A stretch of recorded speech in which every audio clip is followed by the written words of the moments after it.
crazy how many teams had a chance to win. The Ripper GC went from 9 back to leading by 2 to near the cellar again late in the day. It was so volatile, counting 4 scores.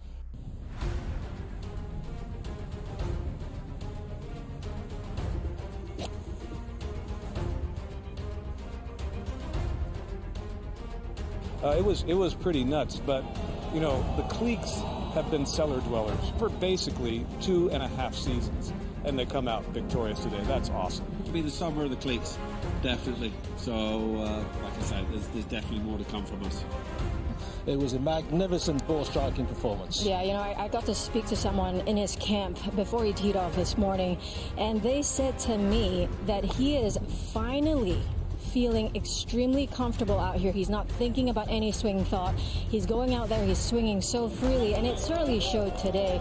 The way he drove the ball, the way he hit his irons, and even in his putting as well. Yeah, and lives in Texas, went to school in Texas. His tour win on the PGA Tour was here in Houston, which is Texas, and now his first live win, Texas. Honestly, it was just a matter of playing solid coming down the stretch. I think there was a switch there on 15 that I made birdie, he made bogey, and I just knew that I had to power in pretty much, and it was mine. The 18 I made bogey, but it worked.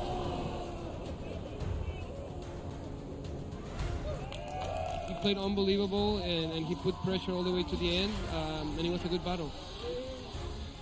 I love playing here. Obviously, Texas treats me well. It's my adopted home state, so I'm just happy to get it done again in Houston.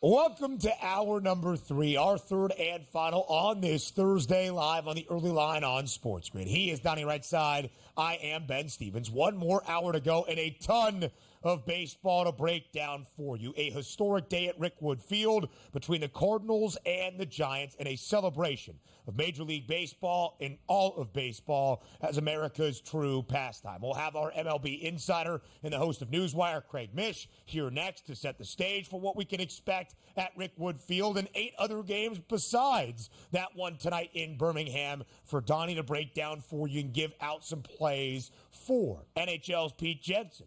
Also here a little bit later on in this third hour, because game number 6 back in Alberta tomorrow night in Rogers Place of the 2024 Stanley Cup Final. Pete will break down what we can expect for game 6 and if the Oilers can do what is virtually impossible, force a game 7 and maybe still be in the hunt for that cup. All of that DRS still in store here in this third and final hour.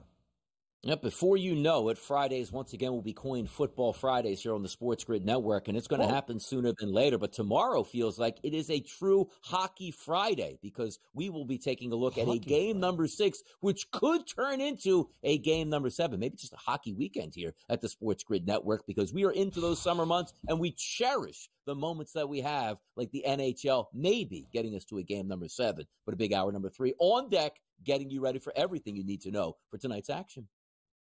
A big hockey weekend in the Draisaitl household. That, of course, is the Donnie Draisaitl household, as they hope to support his cousin Leon in a Stanley Cup quest. Now, I'm very excited for all of this hour. Very excited to break down the game at Rickwood Field tonight in Birmingham, learn from Craig Mish what we can expect, get some other baseball plays on this Thursday around the diamond. What I am not excited for necessarily is this first segment to start off this third and final hour, because I can only imagine what my co-host is going to say. That's about the potential of expanding the NCAA tournament. This from Ross Dellinger of Yahoo Sports yesterday. The NCAA moved another step closer on the journey to expand the men's basketball tournament. NCAA leadership presented D1 commissioners with models that would expand the event by 4 teams or 8 teams as soon as 2025-26. That would not be this year, but the year following. Yeah, hate all of it, but I'm proud of the public, as we will show you right here. Should we expand the tournament? That was the question in Fade the Public.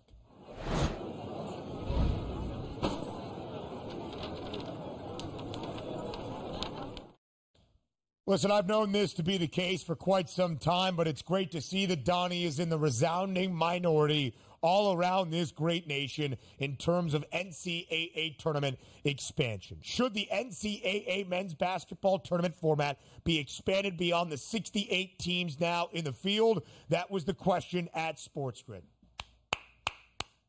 I love you guys.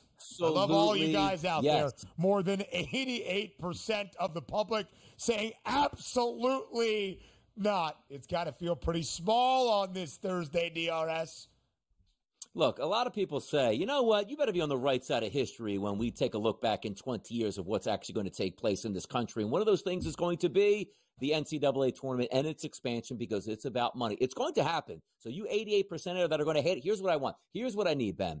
When they expanded 8 games, or 8 teams, I should say, it just means more action early on, which we will love. But also keep in mind, you 88%ers out there, hear me out on this. When this expands, I don't want you to watch the tournament anymore. Leave it to the 11%ers out there. Leave it to us that enjoy basketball and more meaningful basketball at this point. So when it does expand over the next couple of years, I want you to have that same energy and say, I'll never watch college basketball again because they ruined it. Were you the same people that were saying it was like a 32-team tournament back in the day? Expansion is good for the NCAA tournament. It's more games that we can watch on that Thursday, Friday, Saturday, and Sunday. And who would say no to that? Only a lunatic would say no to more college basketball. Because if you are a college basketball fan and you tell me right now I don't want more college basketball, I got to question your fandom at this point.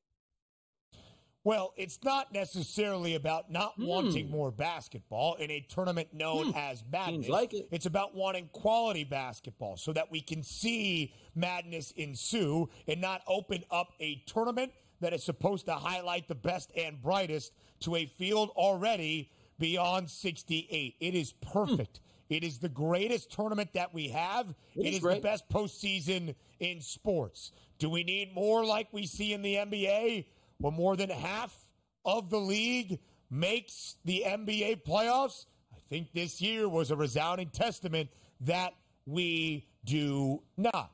And let's talk about the ultimate equalizer here. That's money. That's TV revenue. Because Donnie can say, as a champion of expansion, it's about getting more basketball. It's not. It's about getting more dollar signs. And Dan Gavitt, who works for the NCAA as the vice president of men's basketball, really in charge of formulating and making these decisions from the NCAA organizational perspective as it comes to tournament expansion, did have this to say, and this is from CBS's Matt Norlander, who is paraphrasing, that no expansion is still a very real possibility. Money being a big issue in the post-House case settlement. That, of course, was the big bombshell, $2.7 billion being paid in back pay now to student athletes prior, that has really gotten rid of the amateur model that the NCAA has fraudulently operated on in many, many years. It's unlikely an expanded NCAA tournament brings in a big wave of more and new money. If they cannot make it make sense from a dollar's perspective, there will be no expansion, and there will still be no expansion in my estimation. And that is what the public desires, and that is correct. The only change, as I shared yesterday on social media, that should happen for the NCAA tournament is making the round of 64 Thursday and Friday a federal holiday.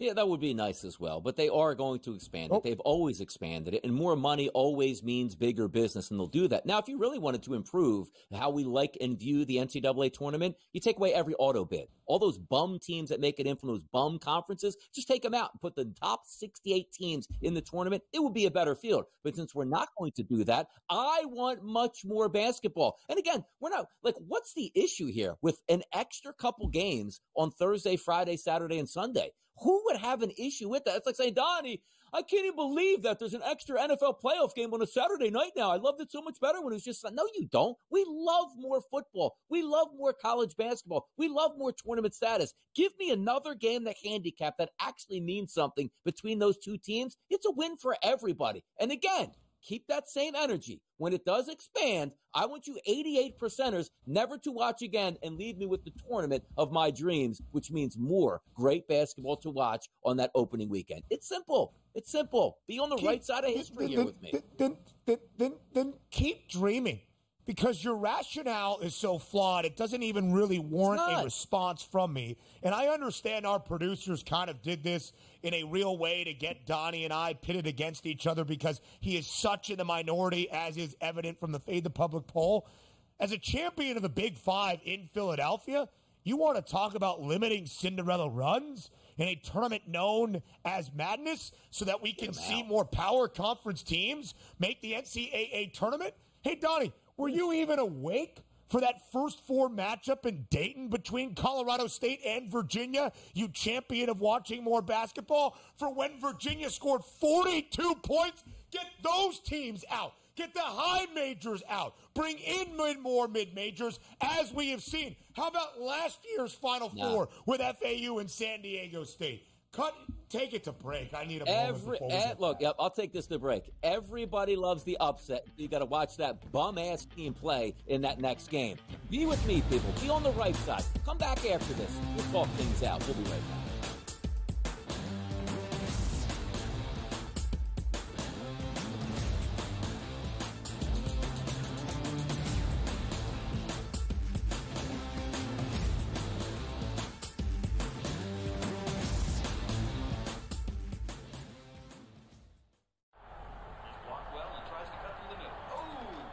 Your gut says Miami is going to win, and you should take the over.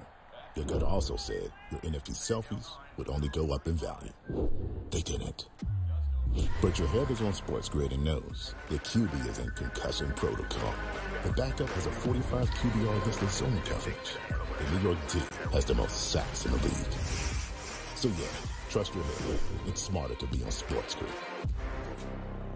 There is going to be an energy to game time decisions that you will feel night in and night out. We're going to go through every single thing, and I've got a great team behind me that's going to help me get the job done. I want this to be the place that people come to. We are going to hit every single one of those markets that you need to know about. There is not going to be a better place, I promise you, than Game Time Decisions. We will have everything at our disposal, and we will use that to our advantage. I'm Kevin Walsh. Tune into Game Time Decisions from 6 to 8 p.m. Eastern on SportsGrid.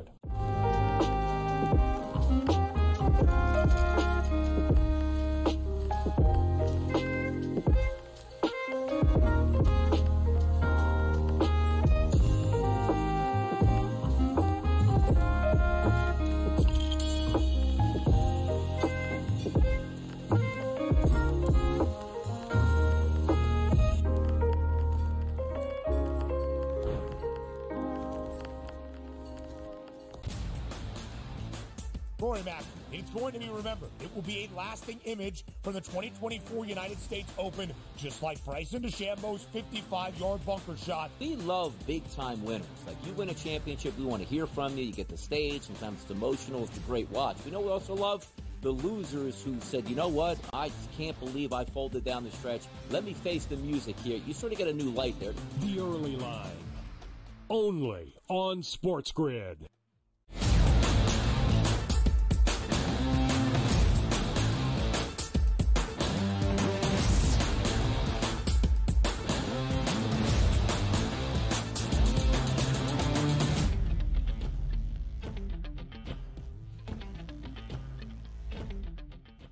A Thursday live right here on the Early Line, and a big day in Major League Baseball to break down for you. We do that with our guy, our MLB insider and the host of Newswire, starting at 11 a.m. Eastern Time. That is Craig Mish, live right here on TEL. Craig, as always, thank you for being here. Yeah, very busy day in baseball, I've noticed today. I think a half a dozen games before like 3 o'clock Eastern, so it's that time of the year. And the other part of this, people may wonder, well, why don't they do this in April and in May? The reason is very simple. A lot of these clubs open up to what's called Camp Day around the country. So a lot of kids that are out of school go to camp. They make a lot of money off that by, selling hundreds of tickets to different camps and things like that. That's essentially why kids are out of school. So more day games this time of year. Normally, Thursday's a pretty quiet day in the weekly calendar that is MLB. It's an off day, it's a travel day, it's a getaway day. Only 9 games today, but of course, with the celebration tonight at Rickwood Field, expected between the Giants and the Cardinals, it is a monumental day in MLB. It's why 7 of the 9 games are during the day to highlight the game at Rickwood in prime time. And it's another day here on the early line talking Major League Baseball. It's the Daily Basis. Craig. All right, I did it there. Maybe we could have said Cole, as Garrett Cole made his season debut in 2024 last night in the Bronx against the Baltimore Orioles. Not too bad. 4 innings of work, did pitch into the 5th, but was pulled after allowing a lead off base knock. 62 pitches in total for Garrett Cole, allowing 2 earned runs. Craig, what did you make of Garrett Cole's season debut for the Yankees? Yeah, it's like the results you really can't be concerned with. He came out of it healthy. He threw. I saw Aaron Boone. I guess they didn't tip us off that 65 pitches or less was going to be the deal there. So, in my opinion, he's healthy. He threw well. He threw for several innings. And in the end, that's really all that's going to matter. Again, the Yankees are playing the long game here. They're not in the position that they were in last year. Remember last year where they barely, even were sniffing the playoffs. Much different scenario this year. Good news for them. Yeah, and I don't think we're going to have any issues here. As long as he comes through today with no extra swelling, I think they'll be fine the rest of the years with Garrett Cole on the mound for the Yankees. But let's take a look at another team that's still winning baseball games and maybe not doing with their bats, but they did yesterday. The Atlanta Braves, 7-0 victory, but the showcase stopper here was not Tarek Skubal getting hit. It's Reynaldo Lopez with a 1.57 ERA and a 5-2 record. Craig, he has been sensational for the Braves this year. Yeah, he'll be in the All-Star game, no question about it. When they pick these pitchers in a couple of weeks, I think it's like 2 weeks, 3 weeks away, he's going to be there. He's been one of the big surprises of the season. The Braves pitching has been outstanding. It's the reason why they're even in playoff contention at this point. With him and Chris Sale, you talk about a team that got some reinforcements in the pitching staff. They've been the main reason why they have been there. The only question for the Braves at this point is, can they get the offense going? Of course, they're missing Acuna. They're now missing Michael Harris. Can they get, Riley's look better? Can they get Austin Riley going a little bit more? Ozzie Albies going a little bit more? Matt Olson a little bit more? If those things happen, the Braves will be just fine, but they've dug themselves such a pretty big hole for the division, it's going to be hard for them to catch the Phillies.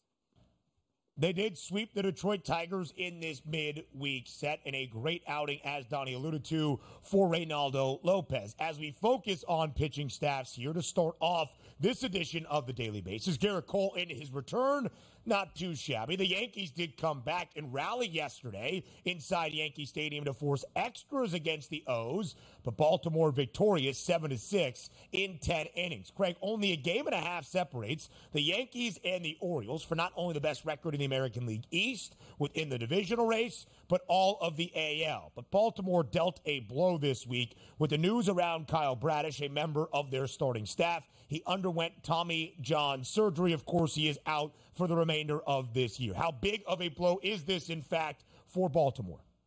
And they just keep losing pitchers. They've lost Wells, they've lost Means. Now they lose Bradish, second time in losing Bradish. So, look, I mean, the Orioles are just going to have to make a trade. I mean, there's just no getting around it. They're going to have to add a starting pitcher at the trade deadline. Kudos to them for going out and getting Corbin Burns, who is arguably either the favorite to win the Cy Young or right there with Tariq Skubal. I lean Skubal, of course, because I picked him before the year. But you could make the case that Burns could be there, too. Orioles are going to make the playoffs. They're going to have to play several games. I think they have enough pitching to get through 2 games, but not in a 7-game series. So, guys, I would expect them to add someone. Writing is on the wall at this point, and they're deep enough in their farm system to do whatever they want. So look for that to happen next month. I certainly think they will make some moves also, but let's get to the showpiece tonight in Major League Baseball. 7:15 start from Rickwood Field. It's going to be San Francisco and St. Louis, and I call it like basically a celebration of Willie Mays' life coming down there tonight. There's 2 things I want to ask you. Number 1, how would you feel about the game tonight and how it plays out? And also, number 2, Craig, is Major League Baseball going to do much more of this in the future? Because it looks like the setting is going to be awesome tonight. Yeah, well, they did at the Field of Dreams, and now they'll head to Birmingham. Yeah. And so before the show, I knew we were going to talk about this, so I reached out to a few people just to ask, like, what is this game going to look like tonight at this field? So apparently, it is the oldest field in baseball. So start with that. I believe they still have wood in the outfield, in the wood fields. It used to be a very deep field, huge dimensions, as you can see in some of the older pictures. They did bring the fences in significantly. And so because of that, I think you look at that total of 8.5, and I think we could be in line for a high-scoring game tonight, like we've seen in the past in London, like we've seen at those Field of Dreams games too. So I think that's why the stage is set for a potentially high-scoring game. Neither of these two teams are high-scoring teams in the Cardinals and Giants, but lately both teams have been scoring a lot of runs and giving up a lot of runs. So I think that could be the way to look at this as far as a scoring perspective in the game. Historically speaking, some of the greats in the game have come through this park. You can't buy a ticket for this game. They're not for sale all through Major League Baseball. So essentially, yes, I think, Donnie, you're right. It'll be a celebration of Willie Mays. It goes without saying that we talked about this yesterday, how much a fan I am of that. But as far as the actual game is concerned, I think we could be in line for some runs tonight. This is where Willie Mays, the Alabama native, at the age of 17, began his professional baseball career with the Birmingham Black Barons of the Negro Leagues way back in 1948. He is Craig Mish. He'll have plenty more on Newswire starting at 11 a.m. Eastern Time. Craig, we appreciate your time. Thanks for having me. Have a great day. Baseball breakdowns around this 9-game Thursday slate coming your way up next.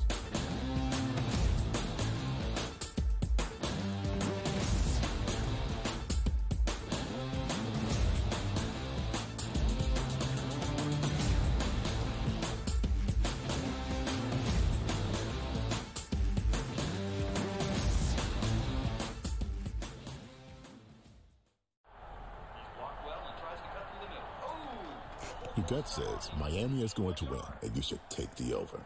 Your gut also said your NFT selfies would only go up in value. They didn't. But your head is on SportsGrid and knows the QB is in concussion protocol. The backup has a 45 QBR against zone coverage. The New York D has the most sacks in the league. So yeah, trust your head. It's smarter to be on SportsGrid.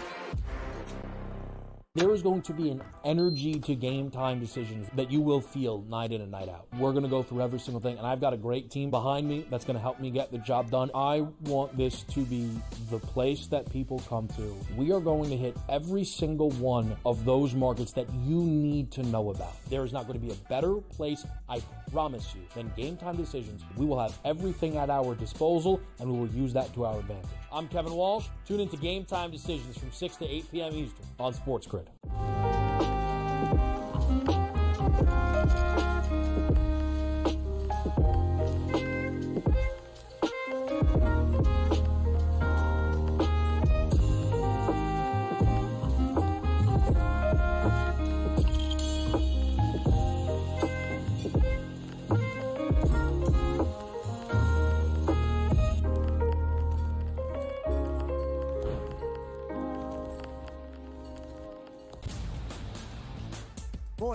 It's going to be remembered. It will be a lasting image from the 2024 United States Open, just like Bryson DeChambeau's 55-yard bunker shot. We love big-time winners. Like, you win a championship, we want to hear from you. You get the stage. Sometimes it's emotional. It's a great watch. We know we also love the losers who said, you know what, I can't believe I folded down the stretch. Let me face the music here. You sort of get a new light there. The Early Line, only on SportsGrid.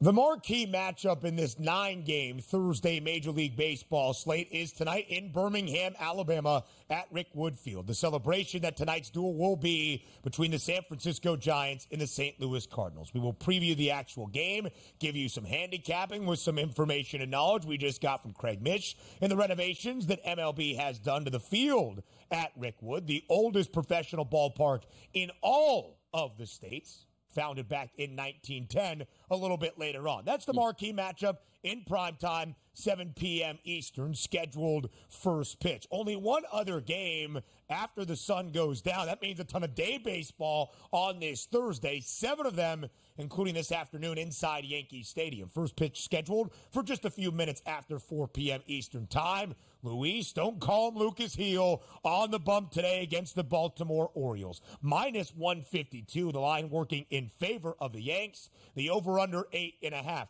This also the marquee matchup, Donnie, between the two top teams in the American League. Only 1.5 games separates the Yanks in front of the O's. This the rubber match of this 3-game midweek set. Huge game, man. You want that momentum here. You want to take that win down if you're the Baltimore Orioles. Or you want to separate yourself a little bit better for the New York Yankees. But let's take a look at weather conditions in the afternoon. We talk about this. And by the way, this coming weekend in the Northeast, temperatures approaching 100 degrees. So we're right in the middle of one of those heat waves, which usually helps hitters here. 91 degrees at first pitch today at 4 o'clock in the Bronx with a 10-mile-an-hour wind blowing out to left field. That should help. But having said that, if we're taking a look at some metrics, let's go back to the last 60 days here in Major League Baseball and take a look at these pitchers. Cole Irvin here. How about this? A 2.01 ERA and a 3.93 xFIP number over the past 60 days. That's tremendous. And we're only talking about the second best pitcher in this game. The best pitcher in this game, it's Luis Heel. If we take a look at his numbers through 66 innings over the past 60 days, 1.64 ERA, 3.55 xFIP number. So right there, you're saying to yourself, well, if we're going to get runs, hopefully that weather is a big indicator. But to be honest, these pitchers should have a good day. But if we are taking a look at the New York Yankees and what they've dealt with against left-handed pitching over the past 30 days, they've been stellar here. And also, it looks like Judge anticipated to be back in the lineup today. We'll see if the Yankees are extra cautious. But the fact that they lost yesterday, you want to bring him back, and he's been smashing left-handed pitching. That lineup sets up really good. If we flip it over to Baltimore against Luis Heel, there are good batters in that lineup, but Heel's been so good that I don't know where those advantages are. So for me, it's probably a Yankees victory, but boy, oh boy, do I wish we had worse pitchers on the mound today, because I think you could get a lot of runs. These two pitchers should keep both of these teams in the ballpark. Hate to see it. Just 8.5 the total today. Game 1 stayed under. Game 2 last night into extras. 7-6 the final in favor of Baltimore did go over. The Twins were the hottest team in the American League. Now that distinction goes to the Boston Red Sox, who have won 5 straight games. But yesterday, the Twins were riding a 6-game win streak. Came to a close in extras as well against the Rays in Minneapolis. 1:11 p.m. Eastern time, scheduled first pitch for this game. The rubber match between the Twins and the Rays. Minnesota booked as a minus 130 home money line favorite, total 7.5. Donnie, what do you like in this matchup? 72 degrees, wind blowing in from right field slightly, so it's not great hitting atmosphere, but not a bad one here. The one thing I do like is you take a look at Zach Littell, and if we look at him over the past 60 days, comes in here with a 5.04 ERA, but a 3.97 xFIP number, so you think he's getting a little bit unlucky. Here's the issue. Take a look at the first 6 batters in the lineup that we're anticipating here for the Twins. Castro, Larnach, Lewis, Kepler, Correa, and Santana. Every one of those guys with an ISO power number of at least 174 going up against right-handed pitching over the past 30 days. And if we look at Littell, he's really been hammered, Ben, by left-handed batters to the tune of 237 as an ISO and 409 as a weighted on-base percentage over the past 62 games here. I do think there's a chance for the Minnesota Twins to have a decent day at the plate. Therefore, that's the way I'm going to go today. Slight favorite on the Twins. I think it's the right side there. Another rubber match, including an American League Central team. That's in Cleveland between the Guardians and the Mariners. A dead-even pick'em. So we've got a game that will decide who wins the series at a pick'em right now, minus 108 on both sides. Who gets the win, not only for the game, but this midweek set. You'll probably be able to get after Logan Allen. You take a look at some of his numbers over the – let's just go to the regular season. 250 batters he's faced from the right side, Ben, a 256 ISO and a weighted on-base percentage of 396. If we just take away the full season and focus on the last 30 days, a 356 ISO and a weighted on-base percentage of 456. Even though that lineup I'm not in love with for the Mariners, I think today they have the better pitcher on the mound, talking about the Mariners, and they should be able to win because Logan Allen, very susceptible as a lefty to right-handed batters. You'll get probably 8 right-handed batters in that lineup for the Mariners today early on. The Mariners have still won 8 of their last 10 games despite getting blanked yesterday by the Guardians. Stanley Cup final conversations up next.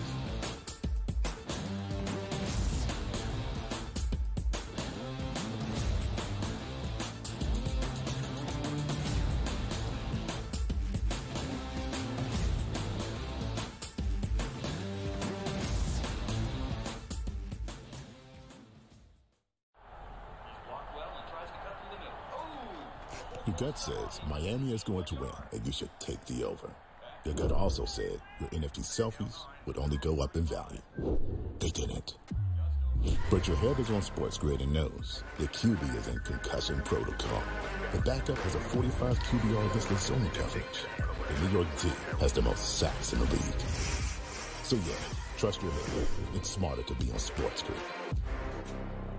There is going to be an energy to game time decisions that you will feel night in and night out. We're going to go through every single thing, and I've got a great team behind me that's going to help me get the job done. I want this to be the place that people come to. We are going to hit every single one of those markets that you need to know about. There is not going to be a better place, I promise you, than game time decisions. We will have everything at our disposal, and we will use that to our advantage. I'm Kevin Walsh. Tune into Game Time Decisions from 6 to 8 p.m. Eastern on SportsGrid.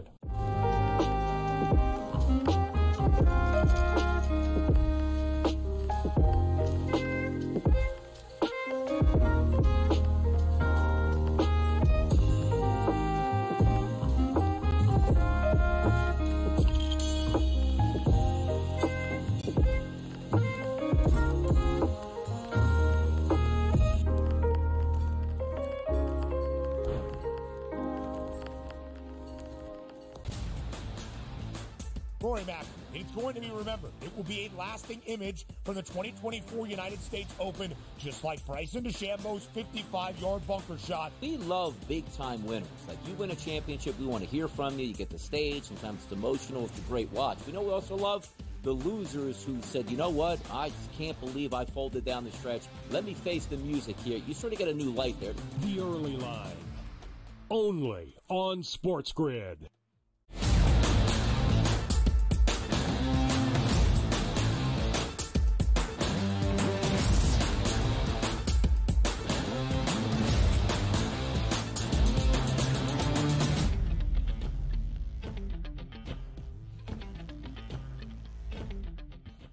It is the day before game number 6 back in Edmonton, Alberta in the 2024 Stanley Cup Final. And we still have a Cup Final and a quest for the Cup to break down, and that is a good thing on the ice. We welcome in the NHL's Pete Jensen to join us here on this Thursday to take that look at game number 6 tomorrow night at Rogers Place up in Alberta. Pete, thank you so much for taking the time to be here. Hey, it's a great thing that you are here, and we still have at least one more game to break down in the Stanley Cup Final. Oh, definitely. When I texted you guys more hockey, LOL, it means I'm excited about it for sure, that the season is going on and the drama is escalating with how good Connor McDavid has been historically these past 2 games. So Edmonton's alive and well, heading back home. They have a real shot to come back and at least force Game 7 here.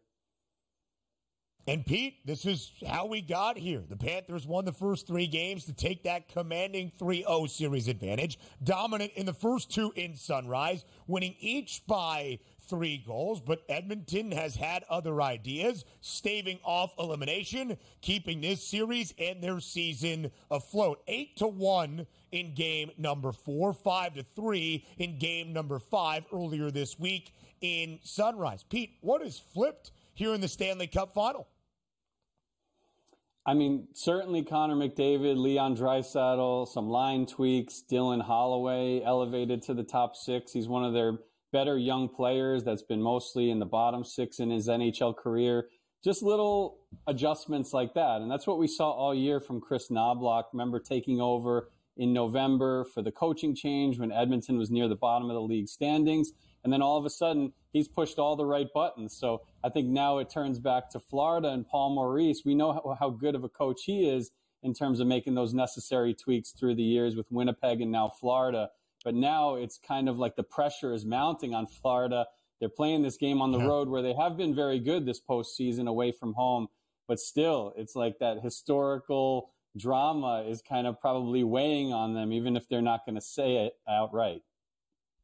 Yeah, it certainly will be. And also Game 6 is going to be very exciting, getting that game back to Canada. If we look at the money line on this series right now, Florida's still a decided favorite, and they should be. They have the series lead at a minus 375 price. If Edmonton can pull off this upset, it's plus 290. But Pete, talk to us about some of that historical context, because you're right about this. It's not as if you're just having an even series all the way through with the pressures on both sides. When you get a 3-0 series lead, your fans, your organization, and yourself as a player are expected to win that Stanley Cup. Talk about some of the pressure and maybe that historical pressure that might be on the Florida Panthers.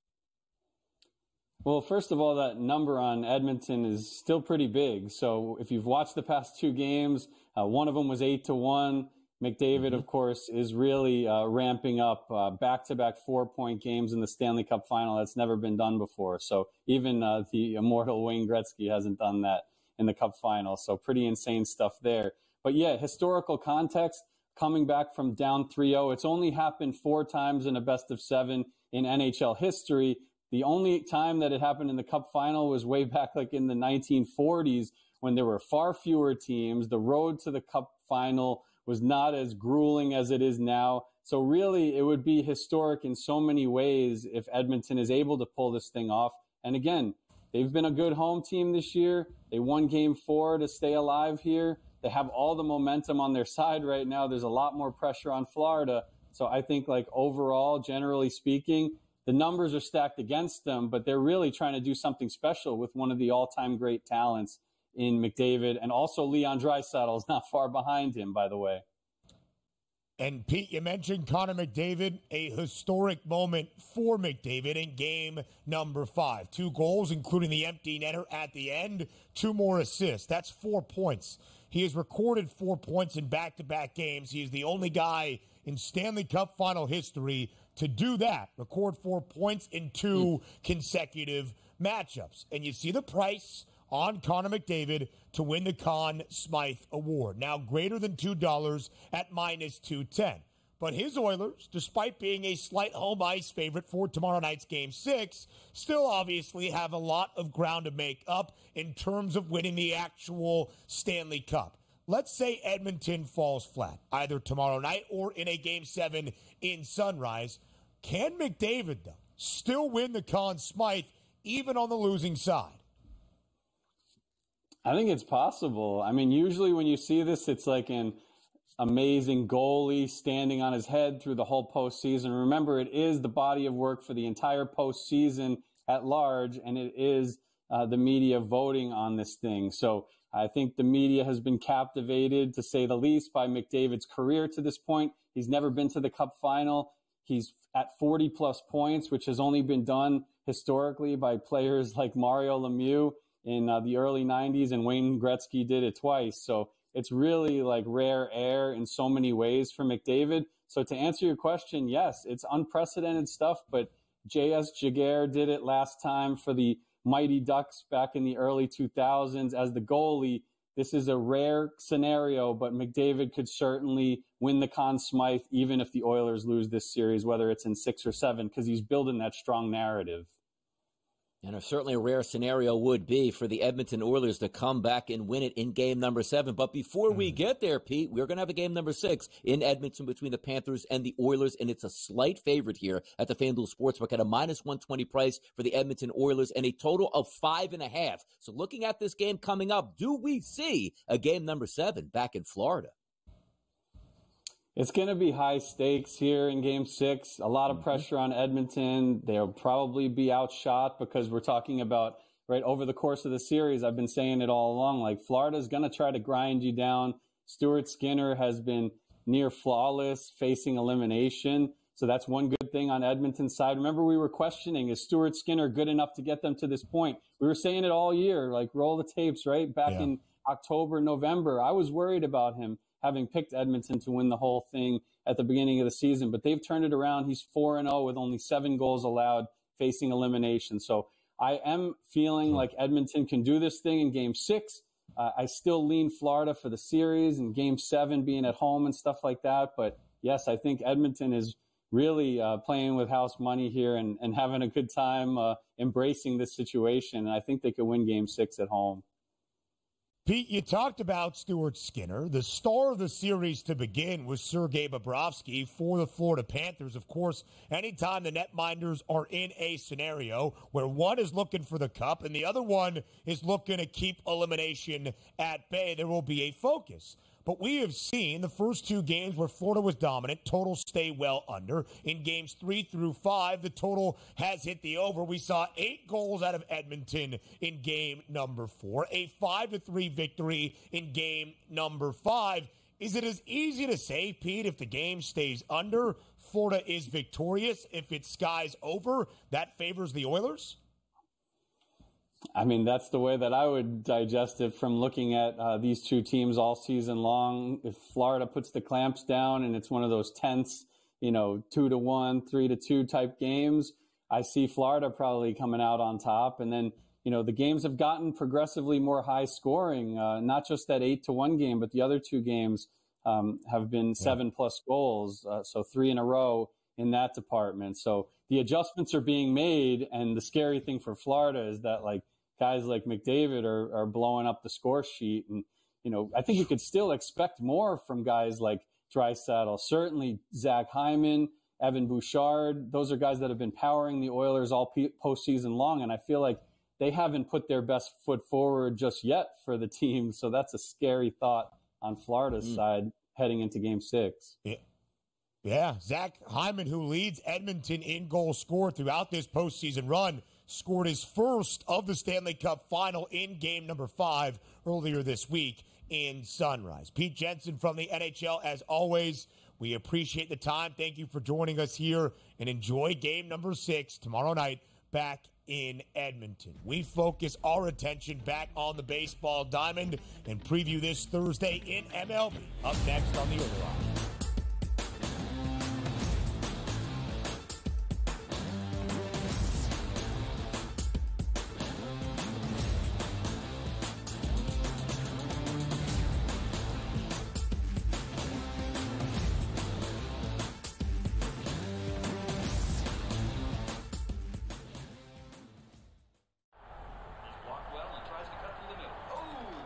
Your gut says Miami is going to win, and you should take the over. Your gut also said your NFT selfies would only go up in value. They didn't. But your head is on SportsGrid and knows the QB is in concussion protocol.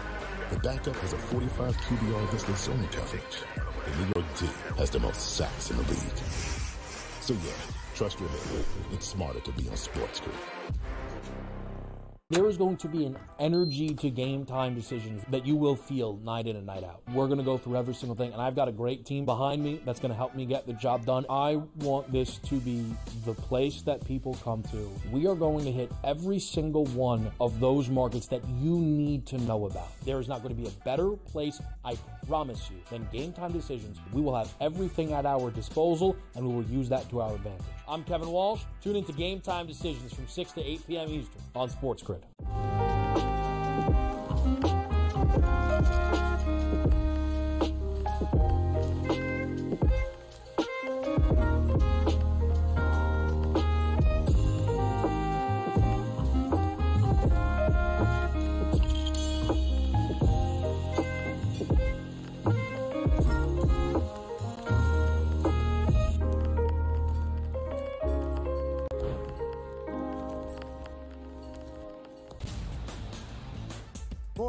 It's going to be remembered. It will be a lasting image from the 2024 United States Open, just like Bryson DeChambeau's 55-yard bunker shot. We love big-time winners. Like, you win a championship, we want to hear from you. You get the stage. Sometimes it's emotional. It's a great watch. We know we also love the losers who said, you know what, I just can't believe I folded down the stretch. Let me face the music here. You sort of get a new light there. The Early Line, only on SportsGrid.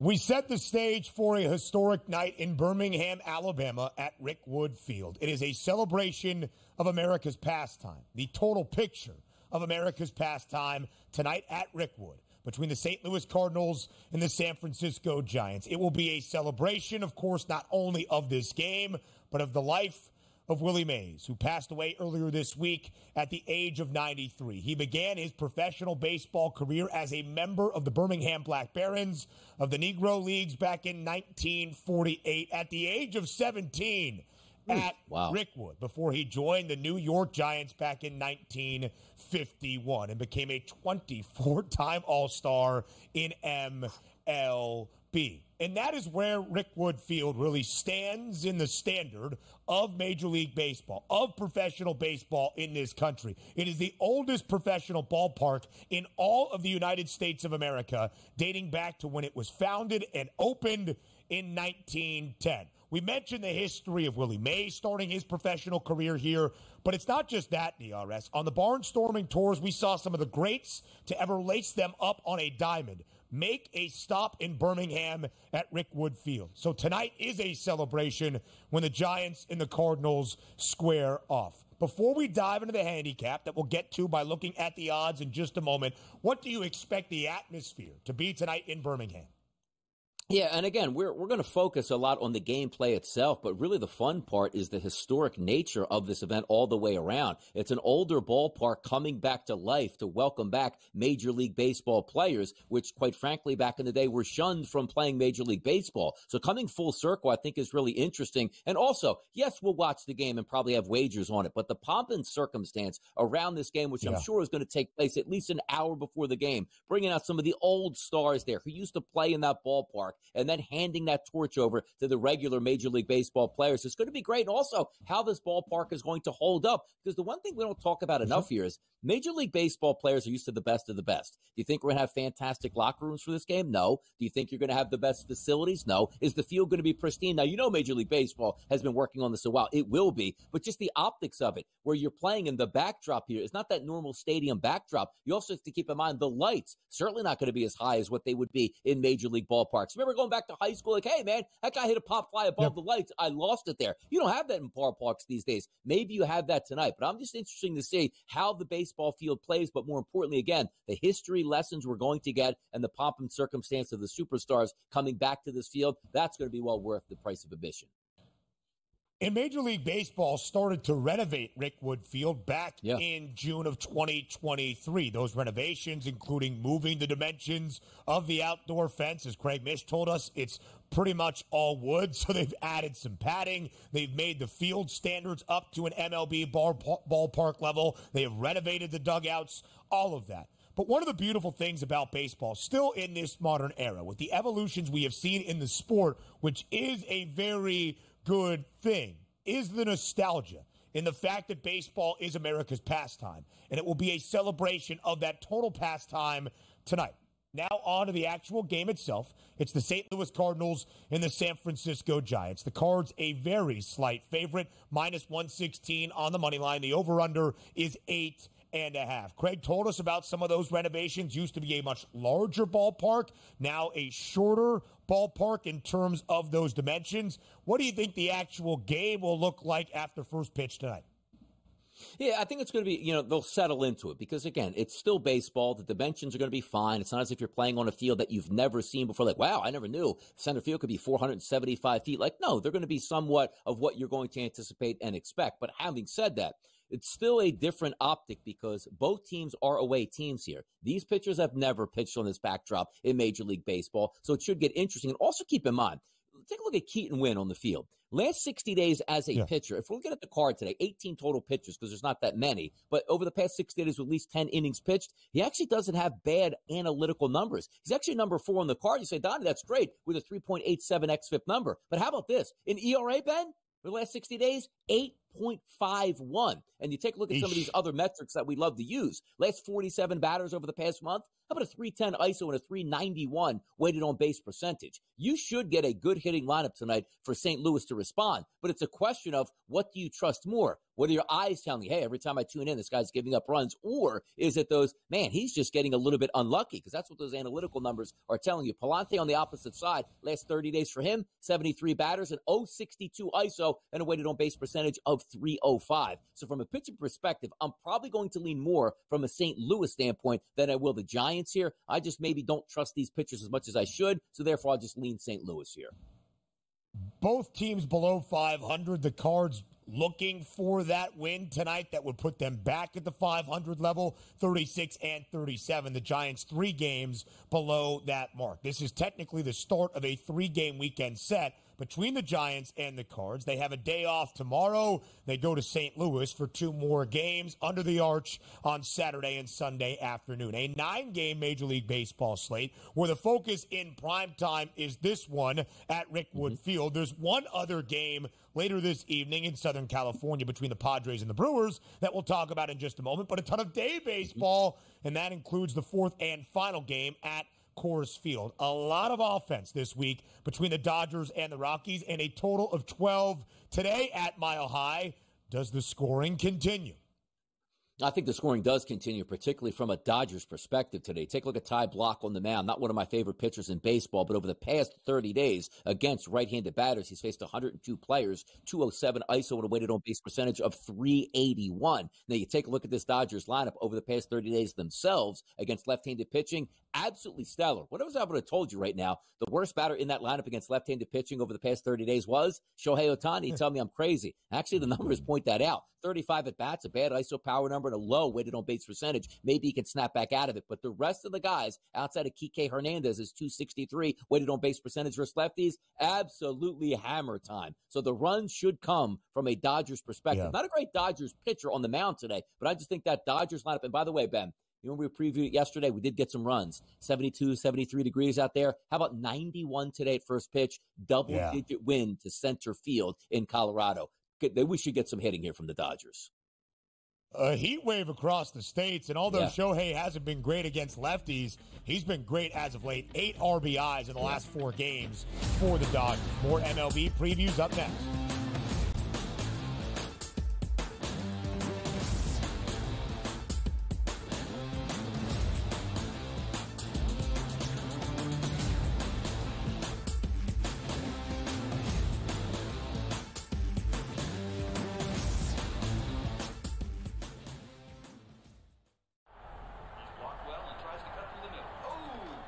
Your gut says Miami is going to win, and you should take the over. Your gut also said your NFT selfies would only go up in value. They didn't. But your head is on SportsGrid and knows the QB is in concussion protocol. The backup has a 45 QBR against the zone coverage. The New York D has the most sacks in the league. So yeah, trust your head. It's smarter to be on SportsGrid. There is going to be an energy to game time decisions that you will feel night in and night out. We're going to go through every single thing, and I've got a great team behind me that's going to help me get the job done. I want this to be the place that people come to. We are going to hit every single one of those markets that you need to know about. There is not going to be a better place, I promise you, than Game Time Decisions. We will have everything at our disposal, and we will use that to our advantage. I'm Kevin Walsh. Tune into Game Time Decisions from 6 to 8 p.m. Eastern on SportsGrid.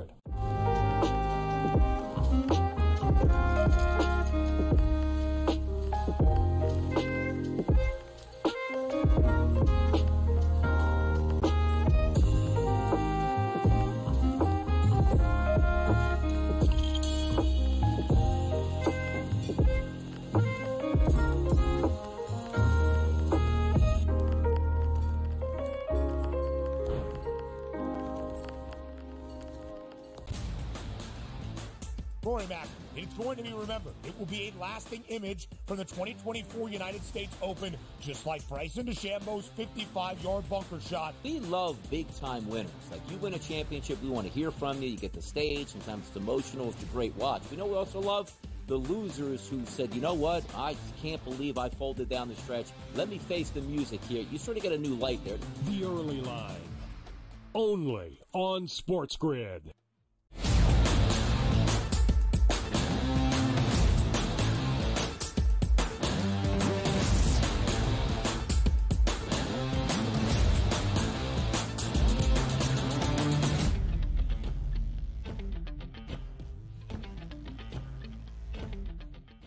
Let's whip it around quickly here for 4 more games in this MLB slate. a total of 9 on this Thursday before some best bets. 7 in the afternoon hours ahead of the marquee matchup at Rickwood Field tonight in Birmingham between the Giants and the Cardinals. One other under the lights, perhaps, in Southern California, in San Diego, the start of a 4-game weekend set between the Padres and the Brewers. Milwaukee, an ever so slight favorite on the road in San Diego. The over-under stands at 8.5. What do you like in this matchup tonight? Runs, baby. That 8.5. We should get 9. And also, you're talking about not a true hitter's ballpark. Temperatures typical in San Diego at night, 69 degrees, light wind blowing in from left field. But let's take a look at these pitchers. If we had, once again, 18 pitchers on the card over the past 60 days, minimum of 10 innings pitched. Take a look at this. Pitcher number 17, Bryce Wilson. Pitcher number 18, Adam Mazur. So how about that? 2 pitchers that are struggling going up against not so great lineups, but that's where you're going to test it and say, you know what?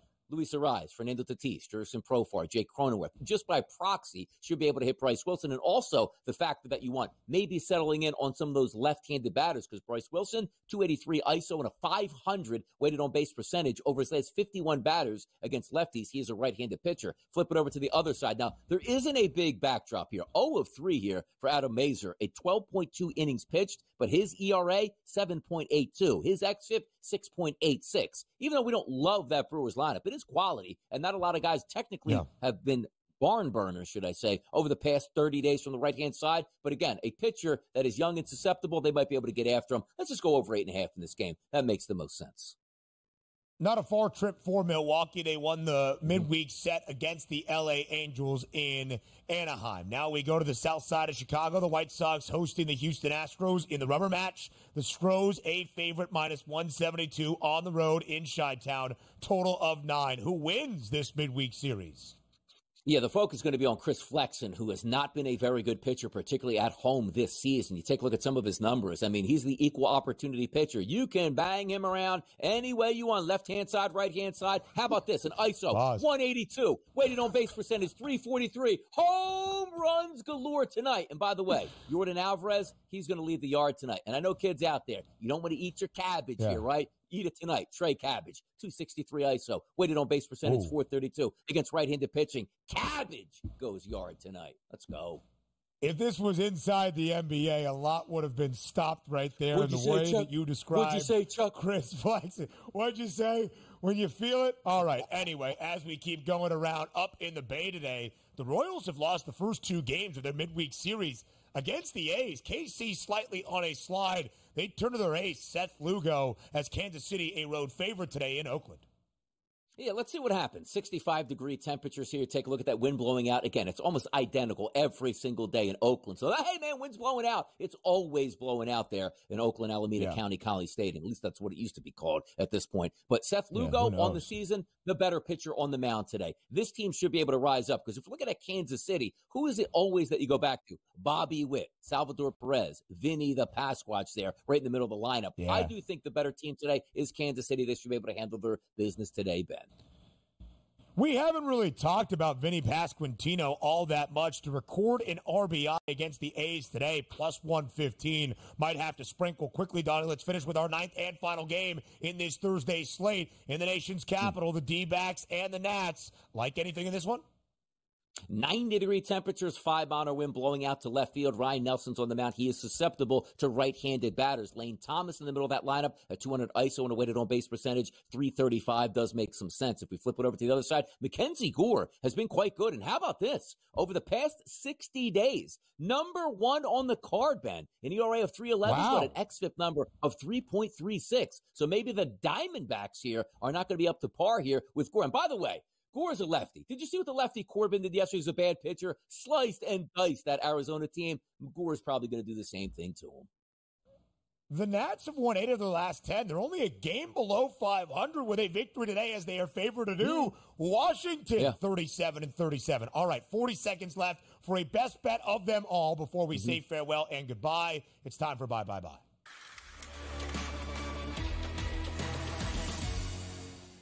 We wanted to give you all 9 games in MLB, so what is the best bet on this Thursday? Jordan Alvarez to record an RBI. I just told you it's a minus 105 price, which tells you he should be getting it done. Jordan Alvarez, RBI, let's go. I love the way you make fun of me for some of my pronunciations for a guy whose name is Yordan Alvarez. I'm going to the WNBA. Yes, a tough break for the LA Sparks with Cam Brink out for the year. Rakia Jackson, over 10.5 points. The early line's back tomorrow. Terrible pronunciation. Good job.